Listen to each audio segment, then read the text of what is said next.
জীবনে যা হয়ে যাক কখনো ভালোবাসার মানুষের হাতটা ছাড়তে নেই ভাই। আমি যখন ইন্টার ফার্স্ট ইয়ারে পড়ি তখন আমি একটা মেয়েকে দেখে প্রেমে পড়ে যাই।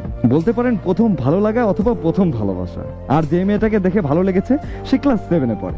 পিচ্ছি একটা মেয়ে, অদ্ভুত সুন্দর, চোখের পুরোটাই যেন মায়াতে পরিপূর্ণ। পিচ্ছি মেয়ে তো, তাই খুব কষ্ট হয়েছিল রাজি করাতে। আলহামদুলিল্লাহ দুজনের মাঝে প্রেম হলো। আমাদের সম্পর্কটা ছিল 2 বছরের। মেয়েটা প্রচন্ড ভালোবাসতো আমাকে, যেটা হয়তো বলে বোঝানো যাবে না। পাগলিটা যত রাতই হোক না কেন ওর মায়ের বালিশের নিচ থেকে মোবাইল এনে বাইরে গিয়ে আমাকে 1 মিনিটের জন্য হলেও কল দিত। তখন এর যে অনুভূতিটা, এটা আসলে বলে বোঝানো সম্ভব না ভাই। ভালোবাসার মানুষটা যদি একটু কিছু করে সামনের মানুষটাকে খুশি করার জন্য, বিশ্বাস করেন মনে হয় পৃথিবীর সব সুখ যেন এখানে। সবকিছু অনেক সুন্দর চলতেছিল। এদিকে আমার আপন মামাতো বোনের বিয়ে ঠিক হয়েছে। সে তখন ক্লাস 7-এ পড়তো। মামার গ্রামের কেউ শত্রুতা করে স্কুল কমিটি প্রশাসনকে বাল্য বিবাহের কথা বলে অভিযোগ করে। মামাতো বোনের বিয়েটা ভেঙে যায়। গ্রামের একটা প্রচলিত কুসংস্কার আছে, যে মেয়ের বিয়ে ভেঙে যায় 3 দিনের ভেতরে সে মেয়েকে আবারও বিয়ে দিতে হবে। আত্মীয় স্বজন সকলে মিলে আমাকে মামাতো বোনকে বিয়ে করতে বাধ্য করে। আমি অনেক জোর করছি, অনেকভাবে আটকানোর চেষ্টা করছি, কিন্তু ফ্যামিলি, মা বাবা, এদের জন্য আমি কিছুই করতে পারিনি।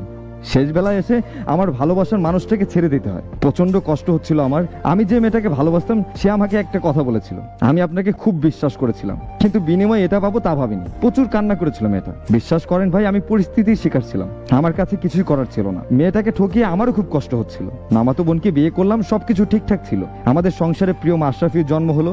তাকে আমি খুব বিশ্বাস করতাম, সেও আমাকে খুব বিশ্বাস করতো। আমাদের মাঝে বোঝাপড়াটা খুব ভালো ছিল। কিন্তু মাঝখানে কি হলো আমি কিছুই বুঝতে পারলাম না। হঠাৎ করে আমার সংসার করা অবস্থায় সে তার খালাতো ভাইয়ের সাথে পরকীয়ায় জড়িয়ে পড়ে এবং আমাকে ডিভোর্স দিয়ে তাকে বিয়ে করে নিল।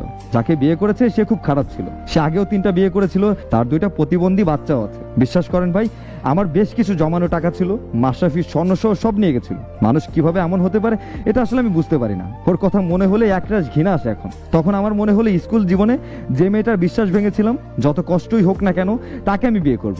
মনে খুব জেদ ছিল। সে আমাকে খুব বুঝতো, খুব ভালোবাসতো। প্রিয় মানুষকে বিয়ে করলাম।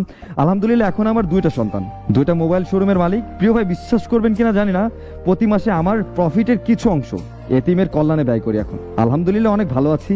ওই মামাতো বউ এখন আমার সফলতা দেখে বিভিন্ন সময় আমাকে fake imo ID, Facebook ID খুলে SMS দেয়। আমি আর আমার বউ মিলে সুন্দরভাবে রিপ্লাই দেয়। শিক্ষণীয় ব্যাপারটা হচ্ছে কখনো কেউকে ধোকা দিয়ে ভালো থাকা যায় না।